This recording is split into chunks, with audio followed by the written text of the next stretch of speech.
Да, записвам, братко. Айде, карай. Кажи с две думи, какво става. Ами, движиме се от Ботсвана към Намибия и тук на главния път виждаме умрял слон. И лешоядите папкат. Ето ги тези чистачи на джунглата. Поне 20 на брой. Колкото толкова. Бах ти самолетите.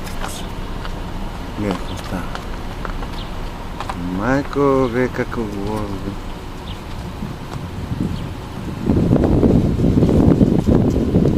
От главата какво е останало? Вонята е приказна. Лекичко, стой така.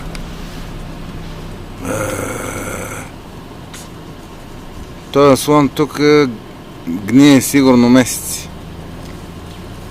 Где да издали? В смисъл... Да не ги плаши. Тръгвам.